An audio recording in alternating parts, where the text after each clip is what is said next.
அனைவருக்குமே வணக்கம். சற்று முன் கிடைத்திருக்கக்கூடிய ஒரு மிக மிக முக்கியமான ஒரு செய்தி ஒன்று வெளியாகியுள்ளது. தமிழகத்தில் பரபரப்பு.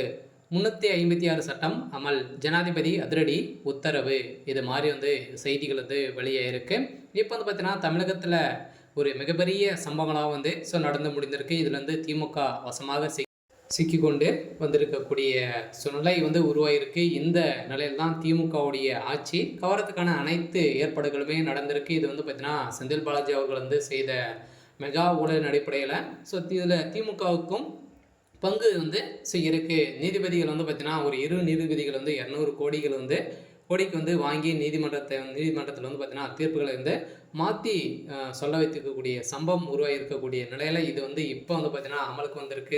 இப்போ சதுரடியாக ஜனாதிபதி அவர்களும் பார்த்தீங்கன்னா தமிழகத்தில் 356 சட்டம் அமல் படுத்தணும் அப்படின்ற மாதிரி ஆளுநர் RN ரவி அவர்களுக்கு அந்த கடிதத்தின் அடிப்படையில் ஆளுநர் RN ரவி அவர்கள் பார்த்தீங்கன்னா மீண்டும் 6 மாதங்களுக்கு முதல்வராக பணிகளை நியமிக்கப்பட்டு இருக்கிறதாக ஒரு தகவல் வெளியாக இருக்குது. தமிழகத்தில் பெரும் பரபரப்பை ஏற்படுத்தியிருக்கு.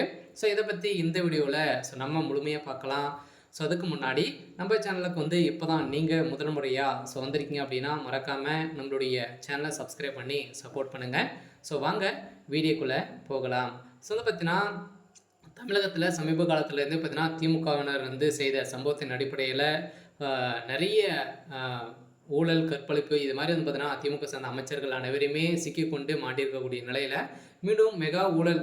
திமுக சார்ந்த அமைச்சர்கள் அனைவருடைய வீட்டிலும் பார்த்தீங்கன்னா தொடர்ந்து ரைடுகள் நடந்தது. இந்த ரைடின் அடிப்படையிலும் அமைச்சர்கள் சிக்கி இது நிரூபணமாயிருக்கக்கூடிய நிலையில் திமுகவுடைய குறிக்கோள் வேற ஒரு குறிக்கோளாக நோக்கி போயிருக்கக்கூடிய நிலை இப்போ தெரிஞ்சிருக்கக்கூடிய நிலையில் தான் இப்போ அதிரடியாக ஜனாதிபதி அவர்கள் பார்த்தீங்கன்னா தமிழகத்தில் 356 சட்டத்தினை அமல்படுத்தி இப்போ ஆளுநர் RN ரவி அவர்கள் தான் பார்த்தீங்கன்னா முதல்வராக நீடிக்க போகிறார் அப்படின்ற மாதிரி ஒரு அஃபிஷியலாகவே தகவல் வெளியாகி இருந்தாலுமே இப்போ இந்த அடிப்படையில் ஆளுநர் அவர்கள் பார்த்தீங்கன்னா ஆளுநர் அவர்கள் திமுக மிரட்டி வரும் சம்பவத்தின் அடிப்படையில் ஊட்டியில் நடந்த ஒரு துணை வேந்தர்கள் மாநாட்டில் மாநில பல்கலைக்கழக துணைவேந்தர் மாநில போலீசாரிடம் மிரட்டியதால் அவர்கள் பங்கேற்கவில்லை என ஆளுநர் RN ரவி அவர்கள் பார்த்தீங்கன்னா பெரும் அதிர்ச்சியில் ஒரு குற்றச்சாட்டுகள் வைத்திருந்தார்.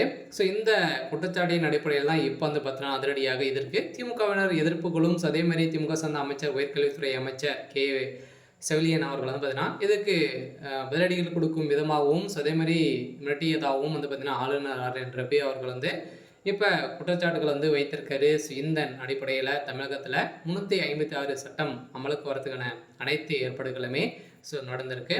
இருந்தாலும் என்ன நடக்க போகுது அப்படின்றத வெயிட் பண்ணி பார்க்கலாம். இது மாதிரி செய்திகளை தெரிஞ்சுக்கணும் அப்படின்னா மறக்காமல் நம்மளுடைய சேனலை சப்ஸ்கிரைப் பண்ணி சப்போர்ட் பண்ணுங்கள். தேங்க்யூ.